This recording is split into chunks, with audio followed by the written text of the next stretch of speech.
Well, thank you very, very much, and thank you for coming this evening. Before I get started in anything substantive, I realize there's a story that I have to tell because I'm one of these people who speaks at, I have to warn you, I speak at epic length.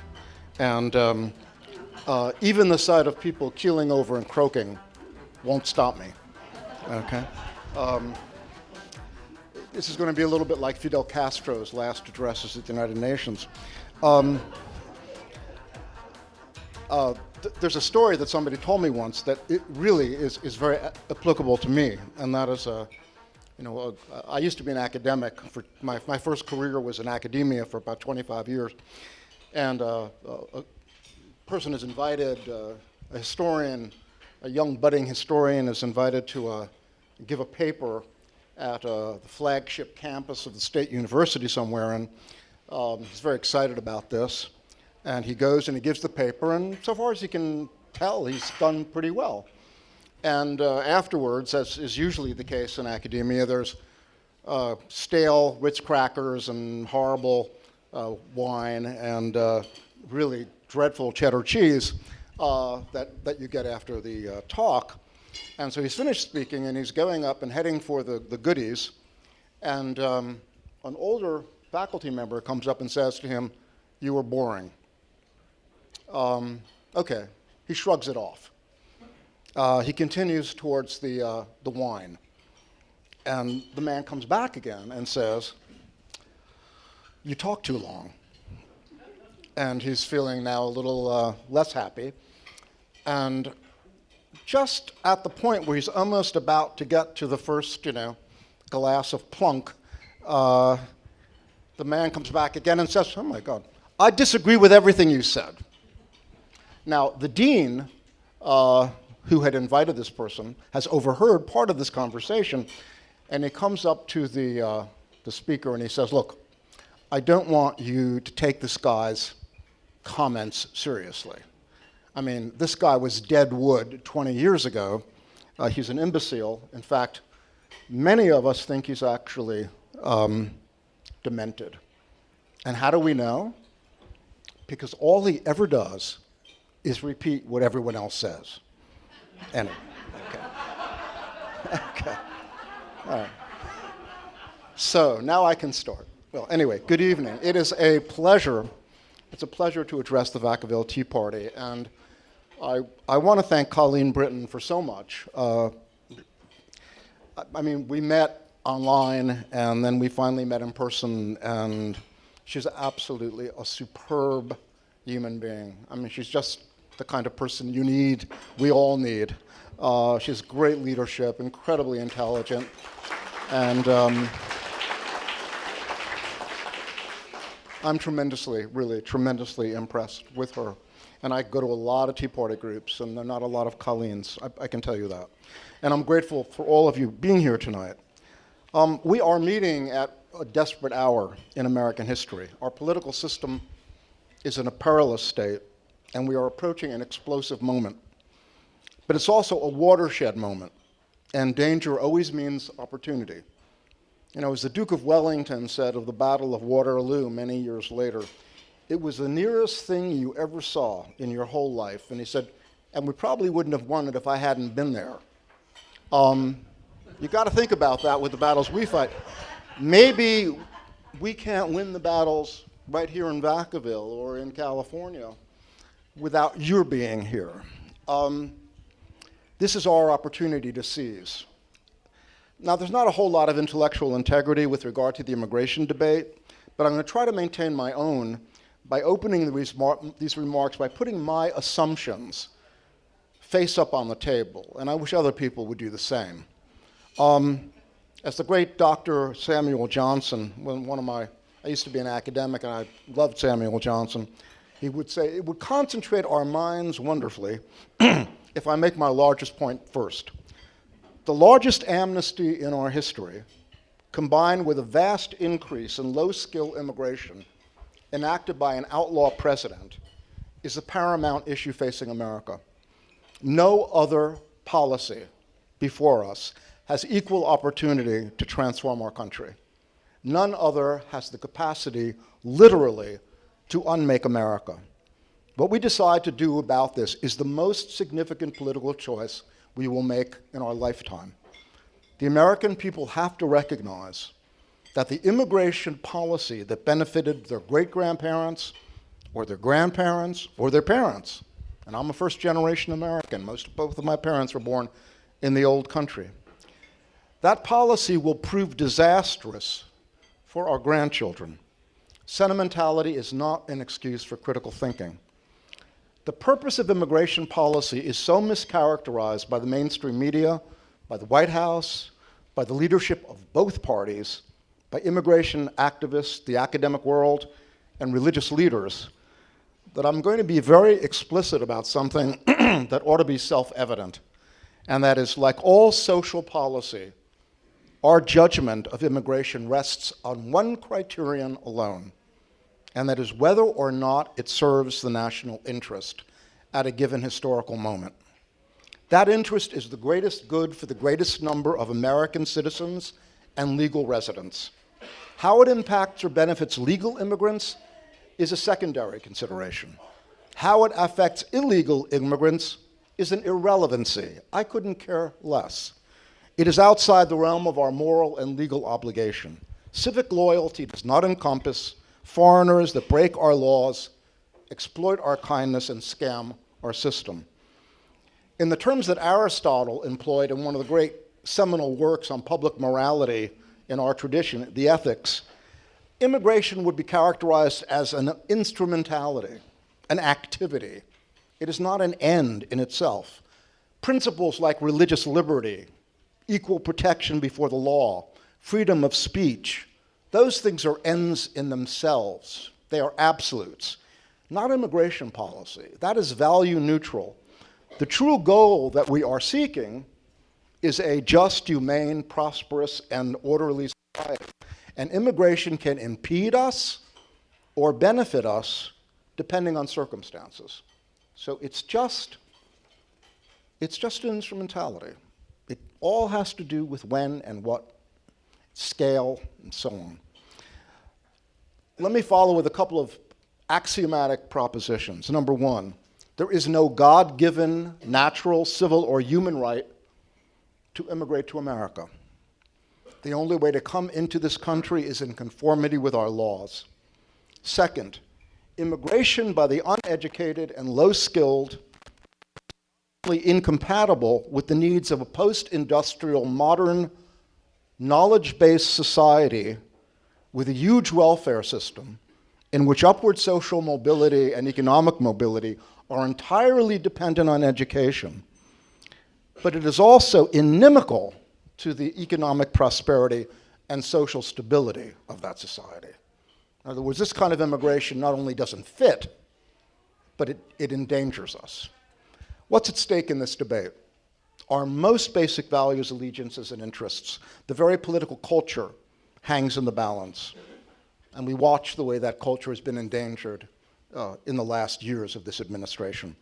Our national sovereignty, our national security, perhaps most of all, the separation of powers, preserving the power the Constitution grants we the people, and opposing its theft by the executive and by the financial and political elite. Maintaining political liberty through a two-party system, and preventing America from becoming a one-party state characterized by tyranny and corruption. And Mexico is a very good example of what a one-party state looks like. Sustaining our faith in and reliance upon the rule of law, upholding the dignity of American labor, preserving our social cohesion through the balance that we have struck, and it's an incredible thing when you think about it, between the rich variety of our roots, culturally and religiously, and a larger and more important sense of national belonging, conveyed in the iconic phrase, e pluribus unum, preventing the rise of a dual culture, dual language society. And that is a formula for permanent social division and strife, whether it's in Canada or the Balkans, and protecting our endangered social safety net. Social safety net declares that we are a civilized people. Also at stake are sane population growth, environmental sustainability, and preserving the sublime natural landscapes bequeathed to us by our Creator and which surround you, very luckily, here in this gorgeous state. Getting immigration right will also cause our policymakers to think in realistic terms about America's relationship to the third world. One premise is fundamental. We cannot repair the third world by importing it. The wrong immigration policy, the one being pursued aggressively and lawlessly by this administration, will result, unless we stop it, in our becoming part of the third world. Determinists and libertarians claim we can control immigration. They are wrong. This dysfunctional system isn't an unavoidable concomitant of globalization or the expression of some unseen historical law. That phrase, repeated ad nauseum by the mainstream media and all the political hacks we have to choose among, that our immigration system is broken, is a dishonest evasion. Our system isn't broken, though it needs gut renovation and repair. What is broken is the bond that is meant to connect the executive branch to the Constitution, the bond that would strengthen the rule of law and restrain the dictatorial overreach of the executive. The conservative New York Times columnist Ross Douthat has called Obama's threats about immigration an attempt at a Caesarean seizure of power. He wrote that 2 weeks ago. He wonders why so many people are asleep while Obama is preparing to cross the Rubicon. And he's quite right. That's what is about to happen. Under the perverted anti-constitutional system that currently prevails, Congress passes laws, and then President Obama decides which ones he wants to enforce or which ones he doesn't want to enforce. Selective enforcement is outrageous. It is the pathway to dictatorship, but it's not irrational. It is a very canny means of promoting the interests of the people who have concocted our immigration policy behind closed doors. And it's a very odd coalition, actually. It includes America's corporate service sector, agribusiness, the Chamber of Commerce, the high-tech lobbies and the members of Congress they own, and I do mean own, several U.S. administrations, the alphabet soup of employer associations in this country, the leadership of both political parties, I'm sorry to say, Mexico's corrupt government, the ethnic lobbies supported by the left-wing foundation billionaire world of the Ford Foundation, the Carnegie Foundation, Rockefeller Foundation, I can go right down the list. Indeed, that whole universe of people who meddle in our national life unaccountably and hold vast power. The mainstream US media, big religion, with its childish universalism and its eagerness to fill vacant pews, anti-American academics, and America's left-wing cultural elite.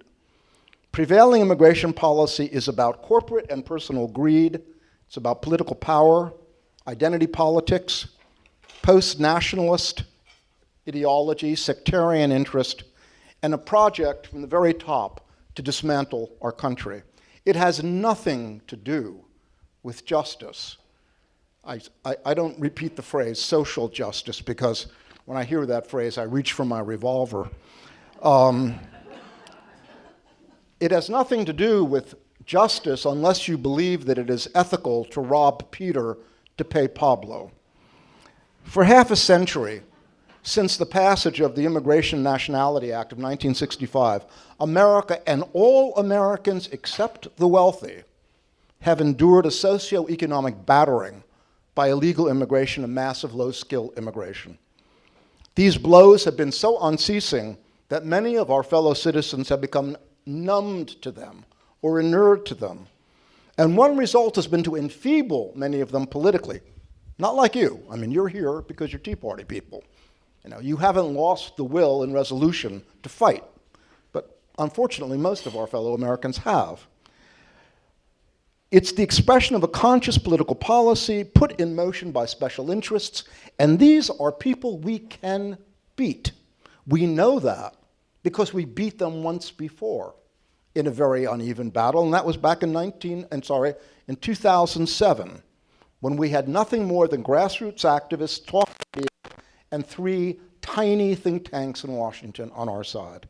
But we had the American people, and we have them now as never before, as public opinion poll after public opinion poll is making abundantly clear. There was a very welcome news in the Washington Post of July 31.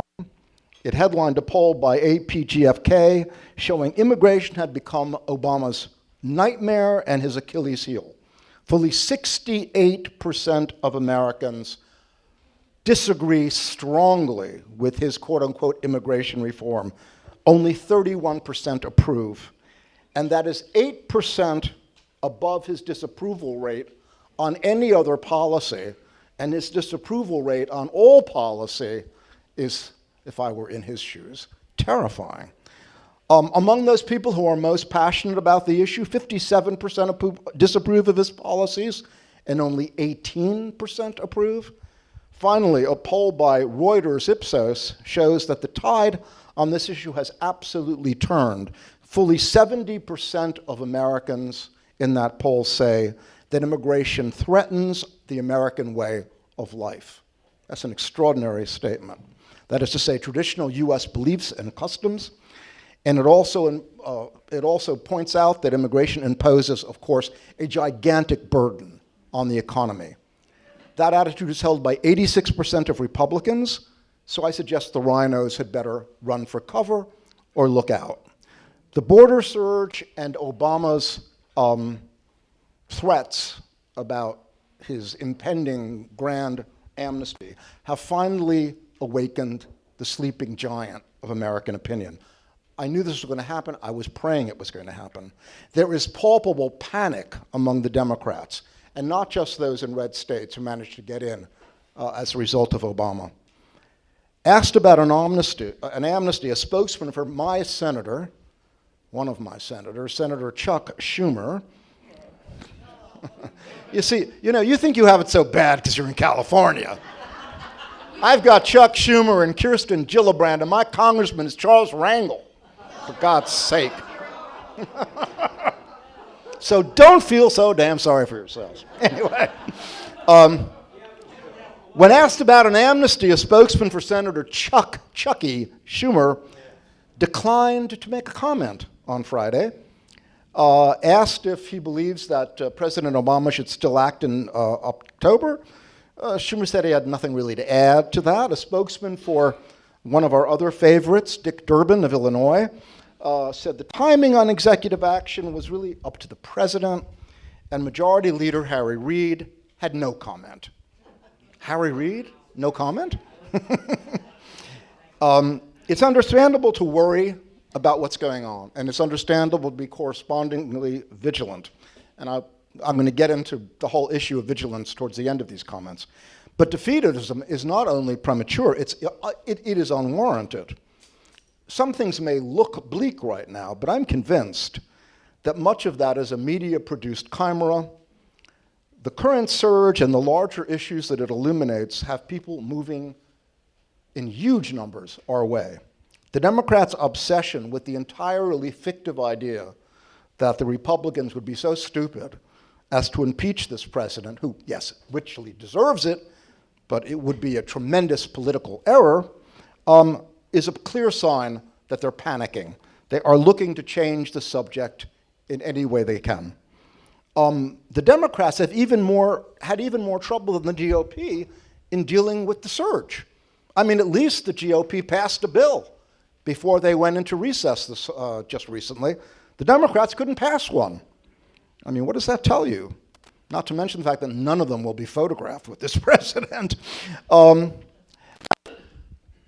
I shouldn't be worrying about defeatism when I'm here with Tea Party people, because I know you're thoughtful and I know you're worried, but I also know that you're optimists. We're not going to permit American exceptionalism to be tossed in the dustbin of history on our watch. And that makes me feel good. Along with the economic battering Americans are taking, let me give you one example of that battering. CIS did a study, a major study, which no one has challenged, that shows that all the net gain in employment over the last 14 years has gone to immigrants. All of it. While America was experiencing the loosest labor market since the Great Depression, and Americans were out of work into the tens of millions, this administration was bringing in 100,000 foreign workers a month. So the combination of a deep, deep economic recession, way deeper, by the way, than they've ever admitted, and a massive immigration policy has brutalized the most vulnerable Americans, the working poor, working class Americans, African Americans, young Americans trying to get into the job market, old people who still have to work. Of the many, many wounds that Obama has inflicted on our political culture, worst is his transformation of the Constitution and statutory law. And I was talking about this earlier today, into what most historians refer to as prerogative law. That is to say, law that is enforced only according to the political wishes of the person in charge. We are in a state of anarchy right now. A state of anarchy with a strong component of tyranny. This president only enforces the laws he likes. This is a man who is operating thoroughly outside of the constitutional. That's why I say this is a lawless presidency. We're also witnessing what is in fact a kind of bipartisan plot against working Americans expressed in every plan for comprehensive immigration reform to create a gigantic eighth amnesty, one far larger than IRCA, which was Reagan's greatest mistake. I mean, he saddled us with something terrible. I mean, I know he has canonical status, but boy, did he get a mistake on that one. And approve an exponential increase in low-skilled immigration. The point I want to make very strongly, and I think this is very important for your advocacy efforts, is that amnesty is really not the core of this issue. It has always been what we call in Washington a weapon of mass distraction. Yeah, I don't know, whether we're 12 million illegal aliens here, I don't know if there are 20 million illegal aliens here. But it's peanuts. If you think about the Gang of Eight's bill, S7244, or if you think about the, in essence, the bill that the GOP House leadership came up with at the retreat in Maryland, the so-called, guidelines for immigration reform, it calls for 46 to 50 million low-skill legal immigrants over the next 20 years. Amnesty is nothing. It's peanuts compared to that. And a bill like that its effects on working Americans would be so savage, there's no way even to begin to describe it. It would undo this society. We would end up in social warfare here. There was a point, I made earlier today, and I'll get into some of the details later. A lot of people operate under the completely fallacious notion that, there are jobs, I'm so sick of hearing it, those are jobs that only Mexicans will do. American workers and immigrants from Mexico, and we've got to focus on Mexico because it is the big place that sends people, they compete across the entire market of jobs. The Department of Commerce lists about 462 job categories, and there are only 2 of those in which the majority of the workers are Mexican. And that does not include, by the way, agricultural workers, does not include people eviscerating chickens in North Carolina, it does not include chambermaids. Most of those jobs are done by Americans. Nor does it include the hardest and most dangerous jobs in America, like mining and timbering and fishing. Americans are doing those jobs. So American workers are fighting for their lives against illegal workers, which the employers love to have because they can pay them nothing. Corporatist GOP fat cats support an endless supply of cheap labor to undercut the wages of American workers and the benefits American workers get. And the Democrats, of course, support the change in demography because they want to become the equivalent of what the PRI is in Mexico, the permanent ruling party. Within this grand scenario, that Obama, that surge we've just experienced from Guatemala and Honduras, is really, numerically speaking, a sideshow. But its significance does not lie in the numbers. Obama's gambit on that was intended to be, again, a weapon of mass distraction as he prepares that huge sweeping amnesty that's in the works. And also it was an attempt to guilt trip Americans by causing us to sympathize with illegal aliens. You know, the notion was that there are all these unaccompanied minor children. Of course, all of that is a farce. It's statistically been proven to be a complete make-up job. But Obama really badly miscalculated. He's a very bright guy, but he really got it wrong on both counts. According to Gallup polling, immigration has now joined the economy as the #1 issue in America. And also, it's way up there because finally, I've been waiting for this to happen, you know, Republicans have figured out that the two things are completely interrelated, and the only way you can make a case about immigration is to talk about its impact on American workers and the economy and employment. And the impact is gigantic. And rather than making Americans feel more empathetic towards the masses pouring over our borders, you know, all the media attention, if you looked at all of the, what's that new term, optics? Remember, the optics? I love this, you know, it's just, everything's just as stupid, they just change the words. The optics always show these, you know, like adorable little kitties and their adorable little moms. They don't show you the things that Congressman Cuellar of Laredo, Democrat, experienced when he actually went to see these folks on the borders, and that is that the overwhelming majority of these quote-unquote children are young males between 16 and 18. Most have cartel insignia tattoos, and most were grabbing their crotches and giving him the middle finger. This was not a warm and cuddly experience for Congressman Cuellar. This is not a good demographic, I promise you. Obama hasn't figured any of this out even now. And I think that's because, first of all, he doesn't care about the rule of law. He doesn't care about our borders. He doesn't care about our sovereignty. But you see, his mistake is that he doesn't understand that what he doesn't care about doesn't mean that we don't care about it. And this is where, you know, his guts and his nerve endings are not the same as those of the overwhelming majority of Americans. I mean, think about his failure, this incredible failure to go to the border. I mean, it beggars the imagination.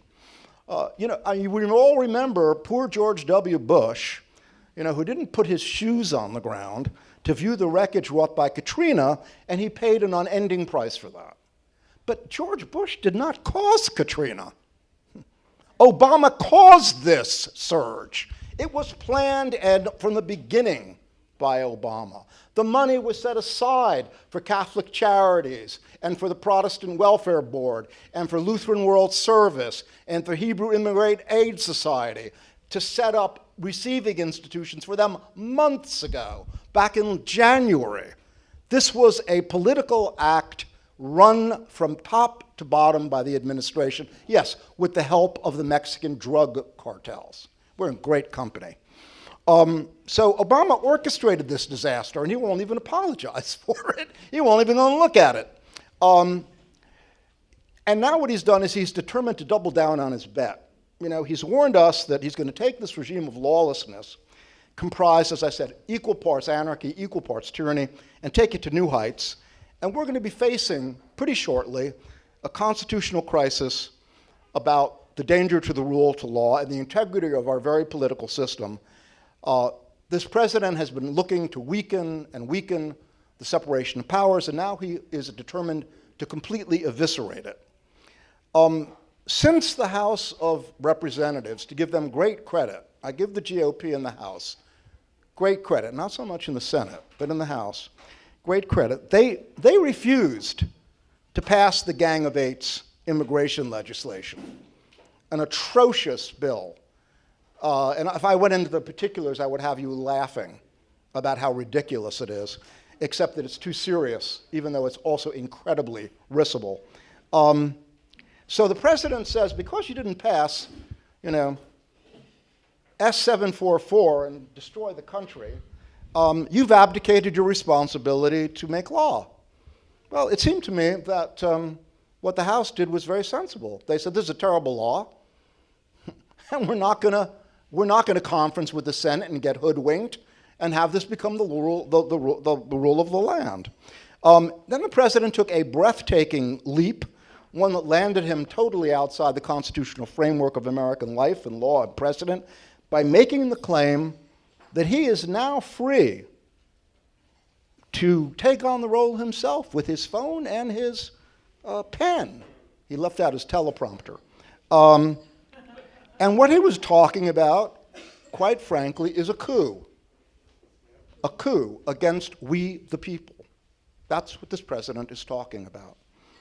In the first instance, the characterization of the Congress's action, as I said, is an outrage. They looked at that bill, the Gang of Eights bill. They saw it as mendacious, as counterintuitive, as misconceived, and they didn't support it, and we know that the American people don't support its provisions. And they also refused to vote on the equally bad, I would say even worse, GOP House leadership's bill, the so-called standards. Only 18 members of the House supported it. They did act. They only didn't act the way Emperor Obama wanted them to. They took a clear position that it's more prudent to do nothing in this rigged political system and leave this very imperfect situation alone rather than making it much worse. Had they voted for this, they would have done what is essentially the political equivalent of metastasizing a cancer, and they refused to do that. That is a political position. The Constitution gives only one group of people the power to make immigration policy. It is Congress. That is to say, it is our representatives. It gives only one group of people the power to make law, and that is Congress, our representatives. And the president's job is to faithfully execute the law, something that he has stubbornly refused to do. Of course, the president knows he has no constitutional right to do what he now intends. Remember all those speeches he gave in which he said as much? I'll recall them. Back in May of 2011, at an immigrant rights rally in El Paso, he vowed to keep up the fight to pass comprehensive immigration reform, and when the crowd started shouting to him in Spanish, si se puede, you can do it if you want, he said no. He said, sometimes when I talk to immigration advocates, they wish I could just bypass Congress and change the law by myself, but that's not how a democracy works. What we really need to do is to keep the fight to pass genuine comprehensive immigration reform. That's the ultimate solution. That's what I'm trying to do. He made the same point in a longer interview with Union Vision on March 28 in the same year, and he said, first of all, temporary protective status historically has been used for special circumstances when you have immigrants in this country who are fleeing persecution in their countries, or there is some emergency situation in their native land that requires them to come to the United States. So it would not be appropriate to use that just for a particular group that came here primarily, for example, because they were looking for economic opportunity. Of course, and then he went on and he, by imperial edict, he instigated DACA without Congress. What a difference a few years makes. This is a politician, think about it, that not too long ago, millions of people in this country believe walked on water. They mistook his inauguration for the second coming. Now he's perceived by the great majority of American citizens as a feckless, lazy, dithering, incompetent, arrogant, unpopular failure. And I think it's gotten to him. I think someone who plays 190 rounds of golf, doesn't even invite a member of Congress to play with him, this guy, this guy really needs to be on meds, desperately. He seems to me to be someone suffering from clinical depression, attention deficit disorder, and all those other things that they tell you kids have, right? You go into the school for the conference your child has, and then they list 49,000 things, and your kid's just perfectly right, it just needs to be kicked in the butt. Anyway, so immigration reform was supposed to be Obama's greatest achievement of his second term, and he's getting desperate now because everything he's done domestically and everything he's done in terms of foreign policy are crashing and burning in front of us, showing this guy is utterly incapable. I mean, we knew that. Even those of us who were sort of excited about it the first time around, I mean, it was an opportunity to vote for an African American for president. But, you know, we looked at the resume and we said it's kind of thin. You know, he has no managerial ability. What does a community activist know about, say, running a 7-Eleven, let alone the United States of America? This is a guy who can't work through the system. And so, of course, he blamed the Republican Party for everything. They only say no. Well, you know something? Abraham Lincoln had the same problem. And so did Franklin Roosevelt, and so did Truman. Everybody has another party that says no to everything.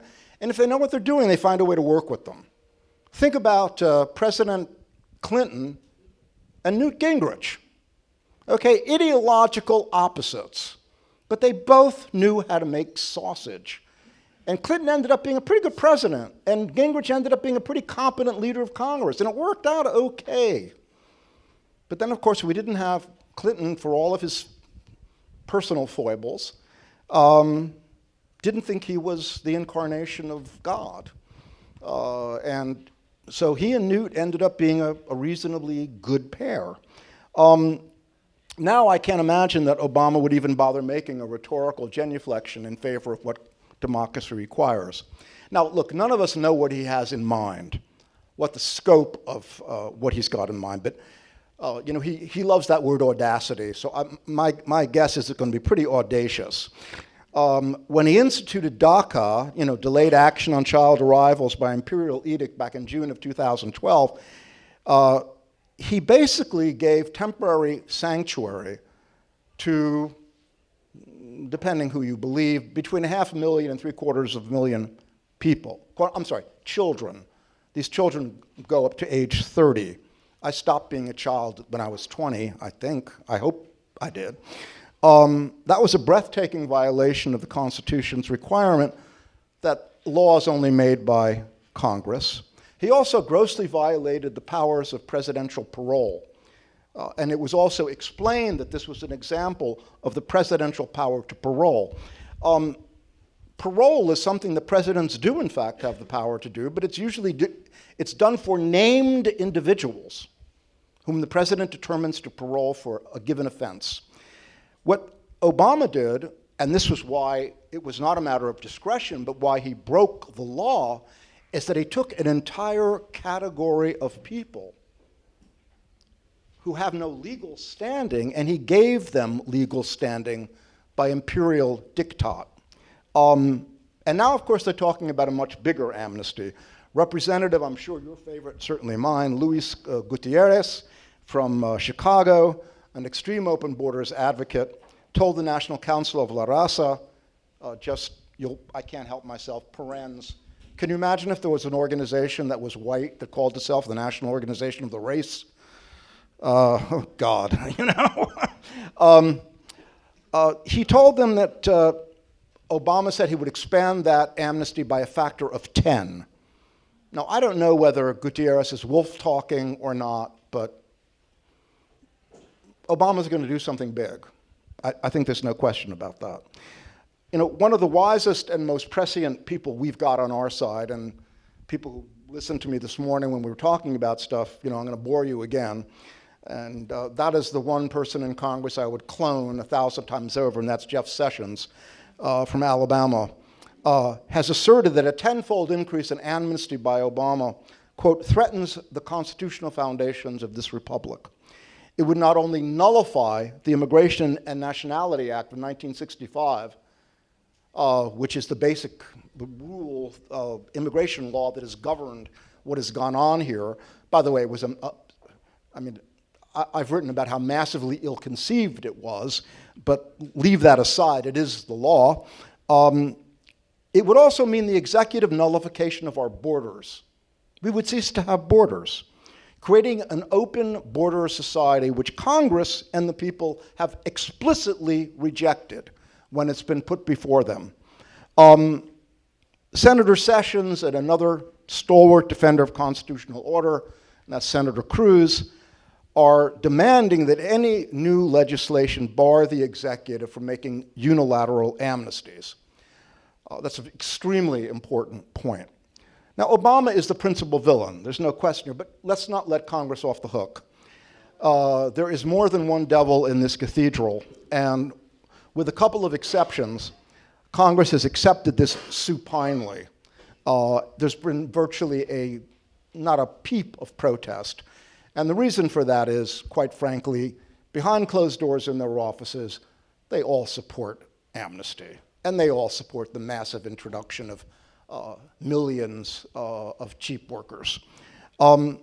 Since each of our 7 amnesties, we've had 7 so far, has led to another tsunami of illegal immigration, it was predictable that DACA would trigger something else, and that, of course, was the Central American, quote-unquote, children's crusade. Now, we have watched this movie 7 times already. Are we going to be surprised by the closing scene? The closing scene is no enforcement. That's what always happens at the end of the immigration amnesty movie. There are 2 bogus bookends, DACA and this latest thing, serving the same constituency. Of course that's false. You know, the urban legend that was spread, and I believe intentionally spread by agents of this administration in Honduras and Guatemala, that provoked the wave of immigration. By the way, it was not the violence. Yes, these are very violent societies. Guatemala and Honduras are failed societies, but they're actually no more violent than Mexico is. It didn't have to do with something which has been going on for decades. It had to do with the fact that people thought there was something called a Carta de Permiso, a permission slip that they could get that would let them come here and become citizens. Well, there's no, and Obama, of course, has said there's no Carta de Permiso. No, that's true, but there is something by another name, and it's DACA. Okay? I mean, they know that this country has accepted and kept and keeps wanting to renew, I mean, not us, but members of Congress and under the administration's thumb, the protective custody of a whole lot of people who shouldn't be here. Let me add, by the way, just, you know, for the sake of honesty, I'm not unsympathetic to some kind of legislation for children who were brought here by their parents illegally. Those children didn't have any moral agency in coming here illegally. The problem is that, first of all, when you do something like that, the consequences are almost automatic. You're going to get more. But the problem is that it's really, you know, when the Democrats, start accusing the Republicans of being heartless and all the rest of it by not moving on this, what they won't admit is that they have used DACA simply as a device to move comprehensive immigration reform forward. They could have passed it as bipartisan legislation with amendments, and I would have, demanded a lot of changes. They could have passed that as standalone legislation 5 years ago, had they wanted to. They have kept those people in permanent limbo for the sake of getting the 12 million, and it's not 12 million, it's probably 20, and we can increase that by a factor of 2, once immediate family reunification is added. DACA, is a complicated business, if you want to get into you want to anguish over it morally, but it's the Democrats who are at fault here. Again, the reason they didn't want to let go and have single standalone legislation is they knew that the most sympathetic illegal aliens are those kids. Those kids made kind of the moral case. It softened us up. It upset us. So they haven't let them go. And those are the ones who've been, it's the Democrats have been holding those kids hostage and putting their lives on hold. I mean, what we're seeing now is a classic mindset of this administration, and that is its penchant for mendacity and its willingness to play fast and loose with the rules. Remember when the story started about this latest child's crusade? I love that language. Obama seemed AWOL. I mean, he's been AWOL a lot lately, and I really do think that something's going on there. I'm sure you watch the same news as I do, you read the same blogs. My guess is the guy probably would like to resign if he could and just play golf. And it would make us all happy, if he would just do that. Make himself happy, go off and play golf. Then it started going viral, and then something happened that, of course, pitched Obama right into it, and that is that Governor Perry started getting coverage, right? Good old Governor Perry, who's, by the way, no lion when it comes to immigration. He's done really nothing, quite frankly, on the immigration issue. And I was at there's a large Tea Party group in Houston, the King Street Patriots, and some of you know Catherine Engelbrecht of the True the Vote thing. She's the head of that group. And I've spoken there a number of times, and I spoke there when Governor Perry was there. And I asked my boss, I said, okay, I think this is a teachable moment. Should I do it? Should I say something to the governor in front of 2,000 people? He said, well, yeah, what do we have to lose? So I said, Governor Perry, I thank you for making some efforts to end sanctuary cities in Texas. He didn't make very strenuous efforts, and sanctuary cities exist everywhere. I said, but why don't you make E-Verify mandatory for every business in Texas? And he sort of gave me a smile that looked like, would you please just drop dead and go. It was great. It was great. I mean, I love the guy. And I like the glasses that he's got now, and he's looking a little more intellectual. He really needed to look more intellectual, I'll tell you that. Anyway, so Obama enters the fray because Governor Perry starts talking, and then he comes up with $4 billion. Remember the $4 billion bucks, which are now, it's kind of an academic question. The GOP's utter skepticism about that money was, of course, entirely correct. There was that Granger bill, you may remember, which was derailed, which Obama, by the way, said he would veto anyway. And then the GOP, but I give them credit. Before they left town, they did offer $659 million bucks. The Democrats had an even harder time. They left town and didn't offer anything. They couldn't come up with anything because, of course, they're scared out of their minds about this issue now. And the point, of course, is that the request for the money was a complete confidence trick. We were told that this money was going to be used to take those aliens back to their countries, with all due dispatch. But of course, there's no reason to believe this for a nanosecond. If the administration were sincere about removals, why are there 840,000 people here walking in the streets who've been ordered removed for the last 3 years, and they're not removed, and no one's removing them?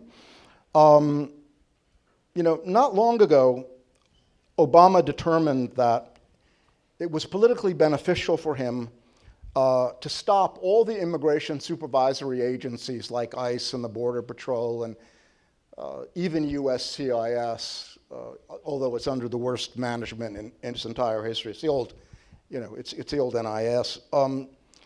That he determined they should stop deporting people, and he gave us all a long lecture about the differences that we had to understand among illegal immigrants, right? And he talked about that wonderful mythical creature that I love, and that is the oxymoronic, law-abiding illegal alien. Now, what does this exactly mean? I mean, I guess that means that I can walk by this person and he's not going to take a pistol and blow the back of my head off, or he's not going to break into my house and rob me, or He was really talking about people, by the way, who are in fact people who have committed a great many criminal offenses. You know, if you have remained in this country for a number of years, and you have remained under the radar screen, that means you have identity fraud, you have undoubtedly used someone else's social security number, you have lied to immigration officials. If you came in and overstayed a visa, that's a felony. So is, obviously, identity theft is a felony. So these, law-abiding illegal aliens are, in fact, felons who are to be imprisoned and then deported. If Obama is so keen on getting rid of people who are really dangerous but not those law-abiding illegal aliens, do you know that last year, this is really astounding if you don't know it, ICE released 36,007 felons onto the street of America. Among these people, they have committed a total of 87,818 crimes for which they have been convicted, including 193 murders, hundreds of other serious and violent convictions, including sexual assault, kidnapping. Most were freed without any conditions or supervision. Representative Lamar Smith, who's congressman for district just outside of San Antonio, and used to be the minority chair of the House Judiciary Committee, and is one of the best Republicans in the House. He's fantastic. He's a man of real principle. He said this was the greatest prison break in history. That's what he described this as, the greatest prison break in history. At the end of 2003, there were 318,967 convicted criminals walking around America, all who'd simply been let out by Immigration and Customs Enforcement into our communities. Half had already been ordered removed, but they're still here. And people are actually, can you believe this, waiting for them to show up at their judicial hearings. It'll be a cold day in hell before that happens. I mean, if you're willing to commit a murder, I don't think you're that disinclined to skip a pretty boring hearing in front of a boring judge. In Texas alone, Governor Perry tells us 203,000 illegal aliens are in Texas jails, and he blames them, and it's just a matter of the stats, for 3,000 homicides and 8,000 sexual assaults, and this is just the state of Texas. So why did Obama end the application of immigration law inside the United States, and when did he do it? We actually can identify the precise moment that this happened. It was in July. It was a two-step process. Part of it happened in 2011. There's a so-called Morton Memorandum. Morton was the former head of Immigration and Customs Enforcement, and he told his officers that they should use prosecutorial discretion, but he took it real far, farther than the law permits. Prosecutorial discretion, I'm sure that there's some lawyers out here or people who simply know this, is a very reasonable concept, and it's used every day. Law enforcement people make decisions. So if you're riding on a highway that has a 60-mile-an-hour speed limit and you're going 63, the state trooper says, oh, the heck with it. And the next guy who shoots by at 90 miles an hour, he pulls over. That's prosecutorial discretion. But if you're going to say speed limits don't count anymore, then you have now thrown away the law. And that's essentially what Obama did with DACA. He took an entire category of people and he said immigration law does not apply to them. And who says so? Congress? No. I do. Me, myself, I, Obama, one man. Now, this happened because in 2012, during the presidential election, his staff noticed something that got them nervous, and that is his approval ratings among Hispanics had gone down a few points. Not very far. He was still had a favorability rating of 55%, which was well above his national average, but it had been 75% in 2008. So they said, what can we do to get this constituency back? We're going to stop. We're not going to deport these young people. We're going to keep them all here. And then he did something else, which is really quite amazing.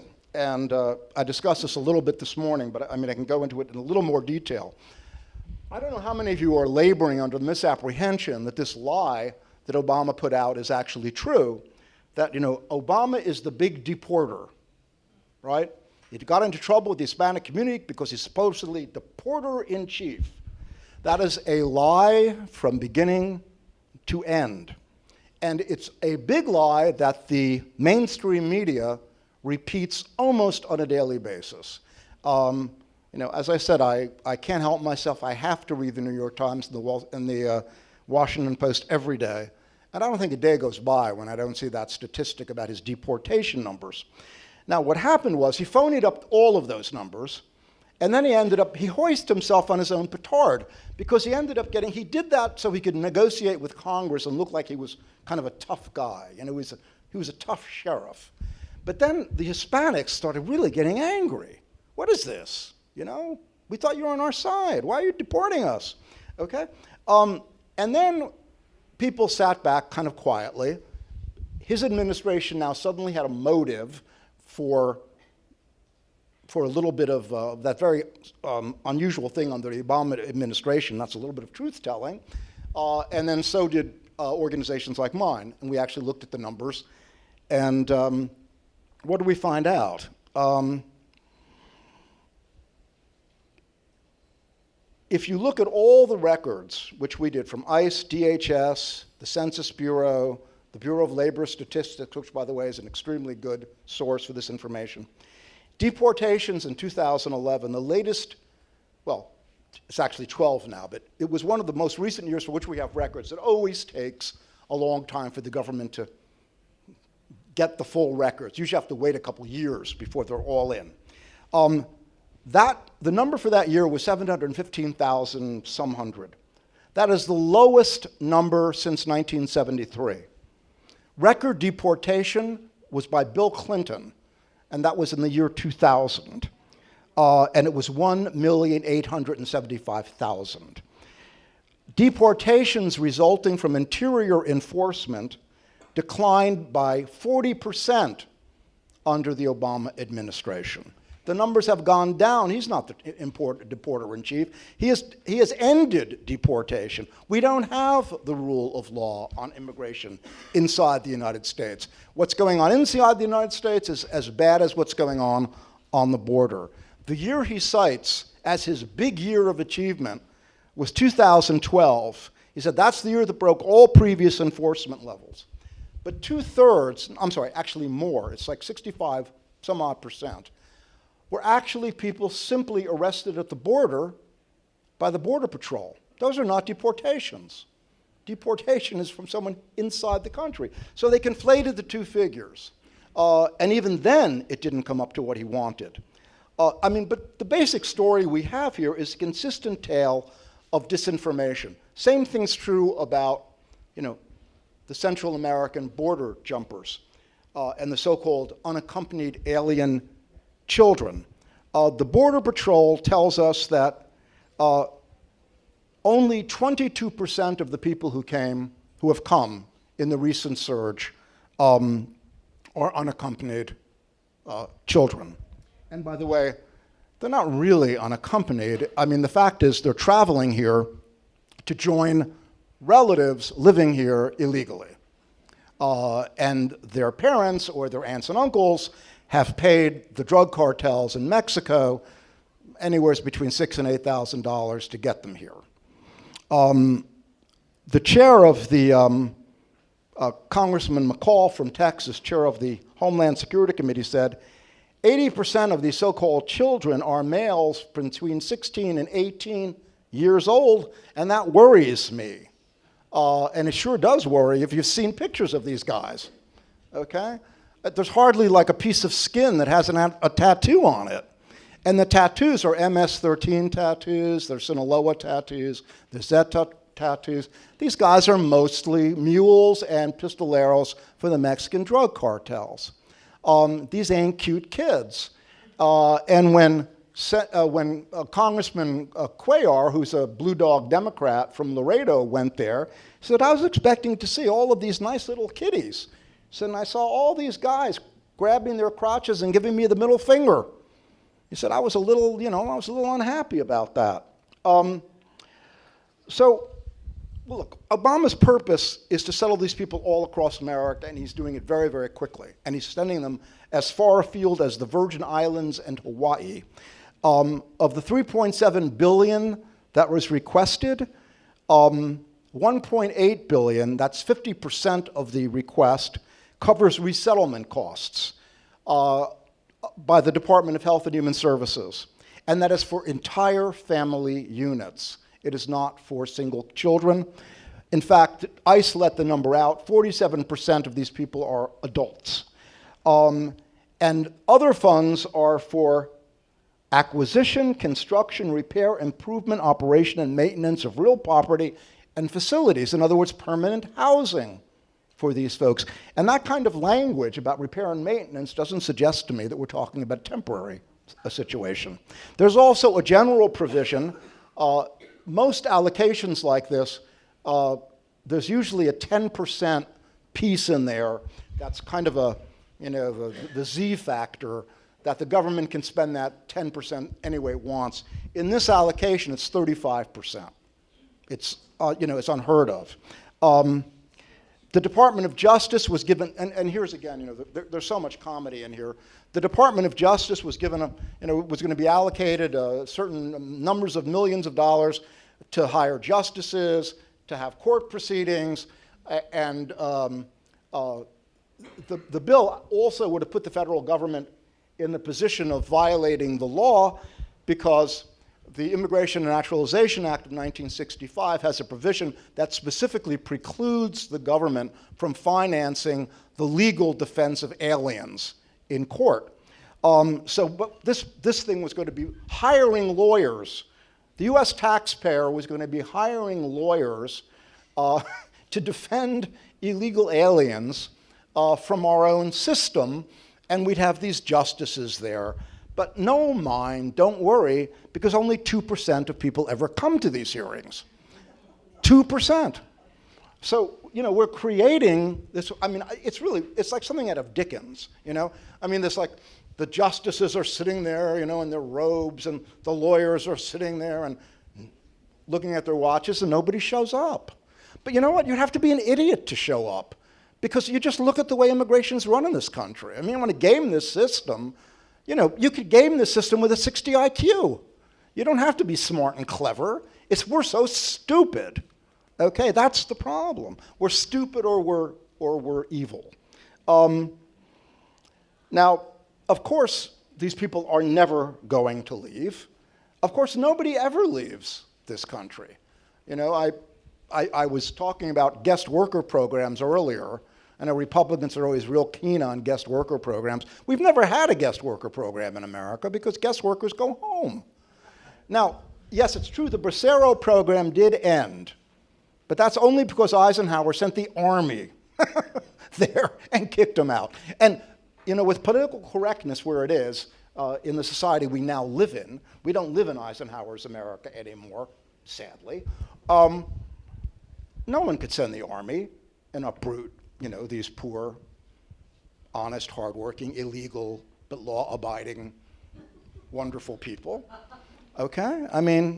I can imagine there would be 10,000 pastors lying down, blocking the army from removing them. Okay? Nothing is more obvious than something like that would happen. Now, of all this money, a piddling 1.9 million was going to pay for some kind of idiotic anti-smuggling investigative effort that Jay Johnson, who's the new head of DHS, wanted to do. He wanted to, I love this, he wants a budget of 109 million to go into Guatemala and Honduras, and he's going to like beat the cartels and the criminals there with his plan with $109 million. Cartel member can take $109 million out of his back pocket and give it to the local police chief and say, here, don't waste your time with these Yankees. They're a joke. Okay? These countries are run by the cartels. They're owned by the cartels. Mexico is owned by the cartels. I mean, they make mincemeat out of anything we try to do. Let's be frank. And quite frankly, it's a good thing the president got nothing, because anything that he got would only have allowed him to continue to violate our laws. So where are we headed? As Yogi Berra once said, it's very difficult to make predictions, especially about the future, which is why I rely on Chinese fortune cookies, my daily horoscope in the New York Daily News, Jennifer Angel, my personal psychic, and the scrupulous readings of goat entrails. My guess is, at a minimum, Obama would probably want to legalize the parents of the DACA recipients. So that would be about 4 million people. But of course, Gutierrez is saying he really wants to shoot to legalize about 50% of the entire illegal population, which, we all pretend it's 12%. And we always, at CIS, we like to always use the lower numbers so nobody accuses us of, playing unfair. But we don't know if it's 12 million. It could be 20 million. I remember before Bear Stearns tanked during the recession that one of their best number crunchers said it's got to be over 30. There are a lot of people here illegally. Okay, what's the real significance of what's going on? Why does this all matter so much? It matters so much because the president has determined that he is going to nullify all immigration law. It just won't exist anymore. This would destroy the whole notion that we're a nation of laws and that the government is constrained by them just as we are as citizens.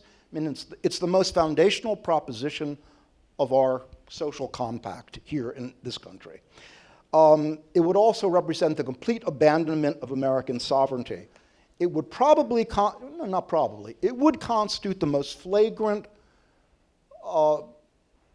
flagrant seizure of power by the executive, not in peacetime, in all of American history. It seems to me the only thing to which it might be compared is Lincoln's suspension of habeas corpus during the Civil War. That's how far this goes. What Obama has done in his response to the crisis on the border is determined that we as American citizens do not have any role in deciding policy. Instead, he's working it out with a little cabal of people, and that cabal includes strange, unelected groups of people, like foreign criminal organizations, foreign citizens who pay cartels to engage in human trafficking, foreign governments that send people here so that they can send huge remittances home. If you remember, during the heyday, the major heyday of illegal immigration in the between 2005, say, and 2007, 8, it was $80 billion a year were going from the United States to Mexico untaxed. Only recently, by the way, Mexico concluded a treaty with Guatemala so that illegal aliens can transit that country with absolutely no problem at all. The Democratic Party is willing to go incredibly far on this policy. I don't think they're willing to go quite as far as risking their incumbencies, and we'll see, that may be the ultimate thing that hampers Obama. But apart from that, I can't think of a single constraint. But I was saying that danger is also opportunity, and I think that we're going to look back on this period, that is to say, the period leading up to the midterm elections and the period going forward into the presidential elections of 2016 as a watershed and as a blessing in disguise. I think this is the eureka moment for the American people on immigration. It's a turning point in the immigration wars. We have fought basically a rearguard action, always with the possibility of losing. I mean, we have fought this battle with our heels against the precipice. I think we are about to go on the offensive for the first time in 20 years on this issue. All the data seems to be pointing in that direction. 68% of the American people oppose Obama's immigration policies. 51% of independents feel strongly about that. 70% of Americans across the board want the Central Americans returned. Obama's approval ratings are subterranean. No one wants to go near him. His approval ratings actually hit 40% several weeks ago in Real Clear Politics polls, and that is only 1 point above Bush at his lowest moments. Party identification, this is really interesting, and I'm sure you follow this. The Democrats have a much larger general party identification than Republicans. But when it gets close, and it is within 3 points now, that is inevitably the sign of a Republican landslide. Okay? And we are going to be looking at a Republican landslide in November. Most of the likely voters stand with us on this issue, and with chaos on the borders and the headlines every day, a president who can't bring himself back to Washington when the most dangerous Islamic fundamentalist group we've had yet is moving. He's still playing golf. It's simply staggering. Almost everybody assumes that the Republicans will take the Senate back. I think that's right. We'll even probably get a couple of extra seats in the House. House seats are much harder to turn because both parties have been very able at gerrymandering the districts and removing all potential opposition.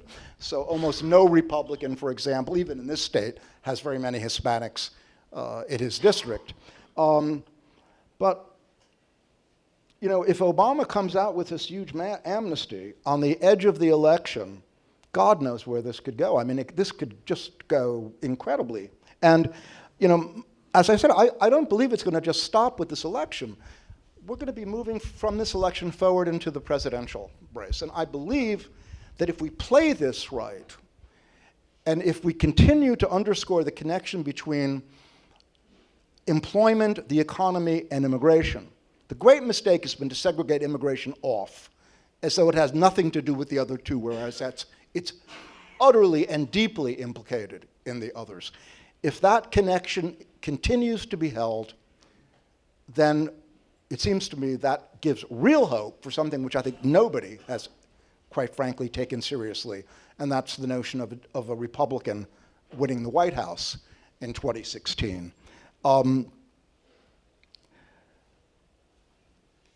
There's a lot more here, but you know what? I just want to say a couple more things and give you a chance to ask me some questions and talk. What I wanted to end on, and this is an easier thing to end on when I'm talking to Tea Party people. It's not so easy when I'm talking to Republicans, and I do talk to Republican clubs all over the place.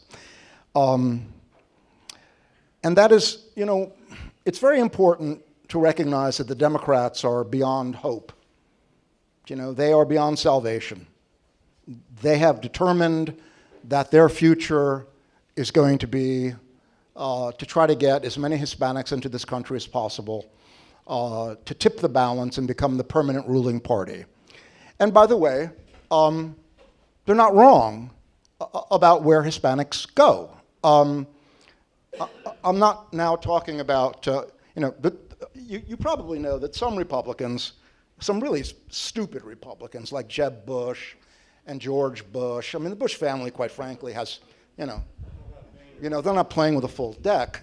And I don't know about you, but I don't like dynasties. This is America. I don't want any more dynasties. I don't want any more Bushes. I don't want any more Clintons. They had this idea for a long time that Hispanics they're really good conservative people. They're good people. Conservative. They love their families. Well, I kind of start from the premise that most people love their families. I don't care if they're from Bhutan or Nepal or Italy or, people love their families, okay? They have family values. Now that's, of course, Republican code language for they don't like gays, right?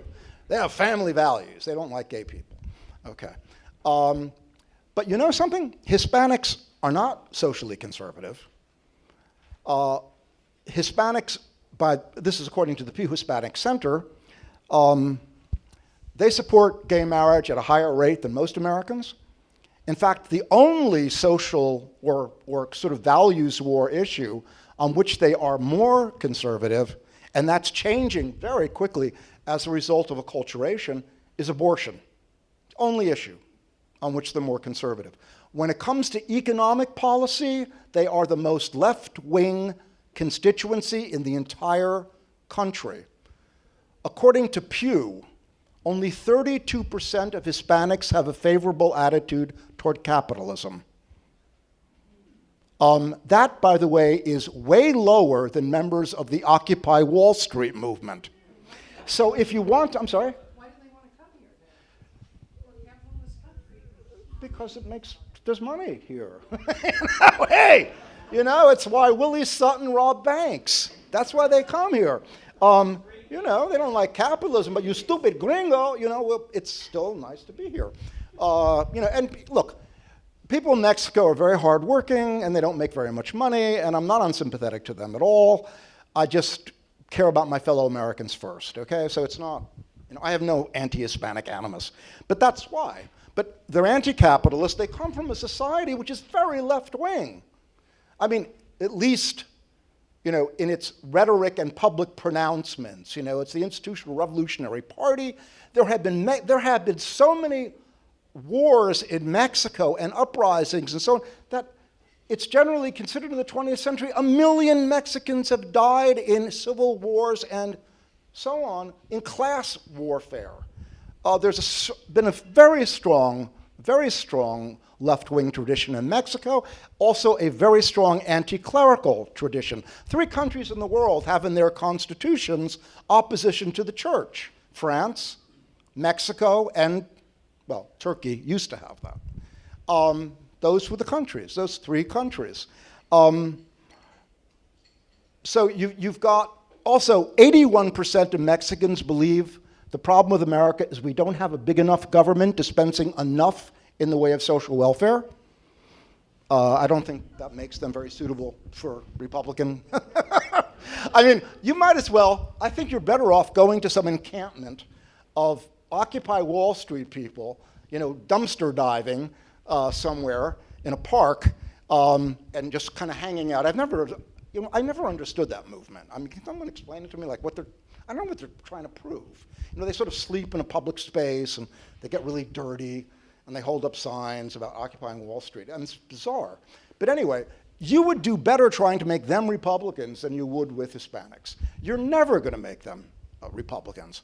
And what's almost, there's that famous, there's a very famous line, and some people attribute it to Everett Dirksen and some to, what's his name? A very clever conservative journalist, Stanton Evans. And he said, there are 2 parties in Washington, the evil party and the stupid party. And sometimes the evil party and the stupid party get together and they do something which is both stupid and evil. And in Washington, that's called bipartisanship. Now, the evil party are the Democrats, but the stupid party are the Republicans, okay? And look, immigration reform from a Democrat point of view is a brilliant policy.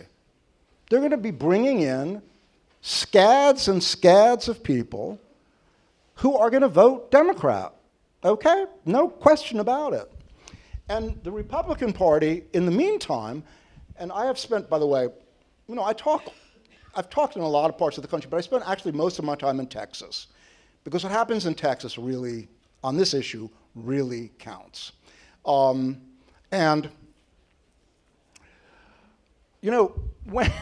when Romney lost the election, it was sad and funny at the same time, and I couldn't figure out if it was the mainstream media. Well, it was the mainstream media was basically selling a narrative so that Republicans would do something stupid. You know, they were playing the part of the Judas goat leading the flock to the slaughter, and they were saying Romney lost the election because he didn't get the Hispanics, right? And you heard that all the time in the media. Hispanics had nothing to do with deciding the election in 2012. Nothing. They voted as usual at the lowest rate of any cultural or ethnic group in the country. And they voted, in fact, at a lower rate than they had in the previous presidential election. But two things that are very important did happen. One, African Americans voted for Obama at an even higher rate than they had in 2008, and no one predicted that. I haven't seen that anywhere. Fully 4 percentage points. Now, in terms of the popular vote, this election was decided, you know, I love this also. All the mainstream media was saying this was a rout, a wipeout. You know what the difference was in the popular election? 2.56%. There's still two Americas, okay? No different. What made the difference, and Colleen mentioned this in her opening remarks, was that 6 million likely Republican voters, white folk, mostly Reagan Democrats or Perot kind of supporters, stayed home. And, you know, I would suggest very strongly that people with conservative leanings, whether they're Republicans or independent people, you know, had better find out a way to get white working class people back to support you.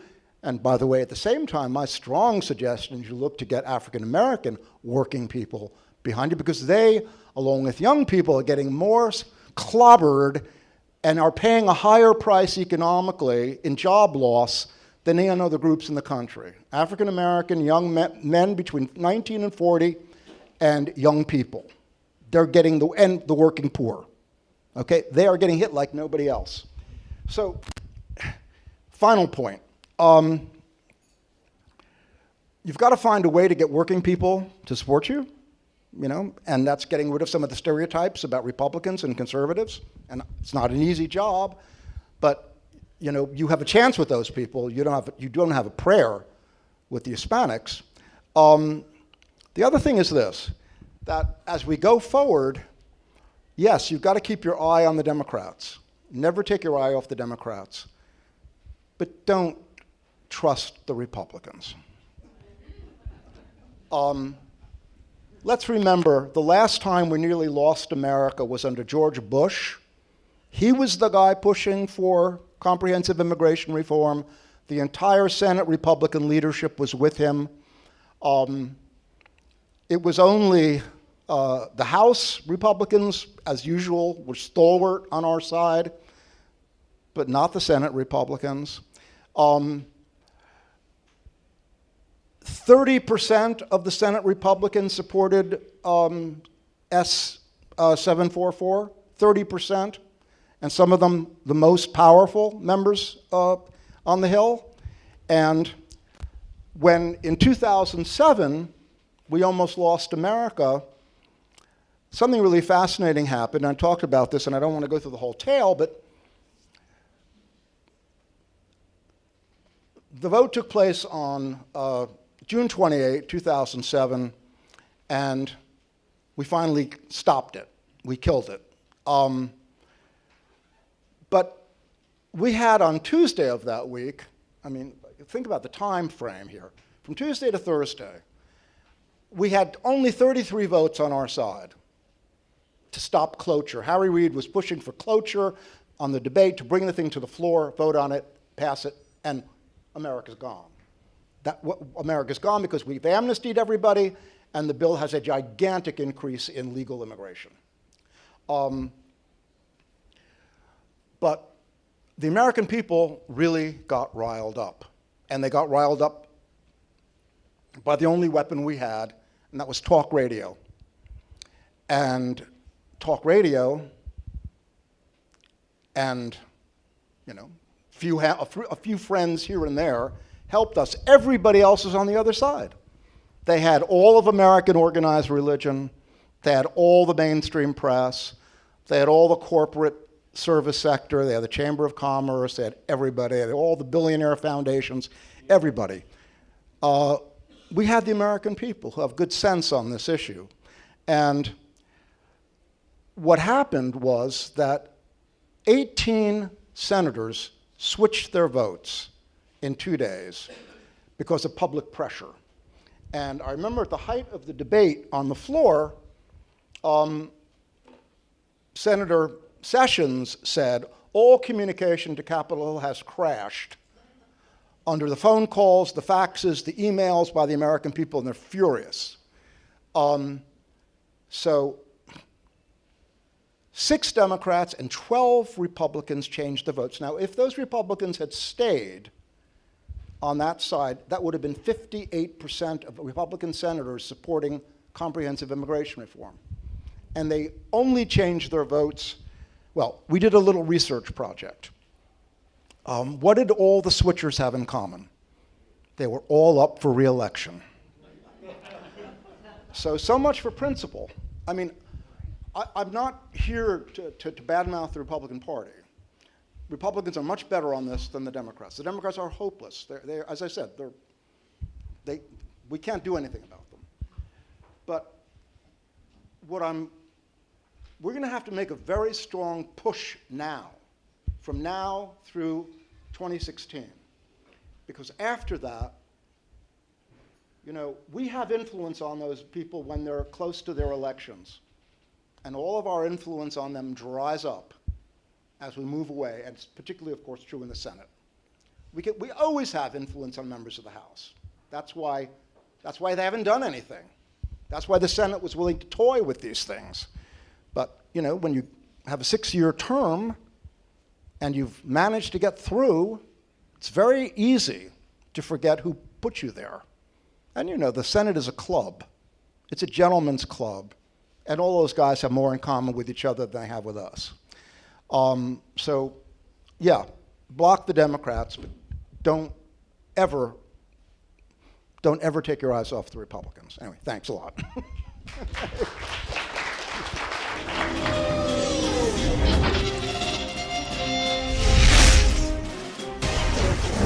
Video services provided by Vacaville's very own Choker Films.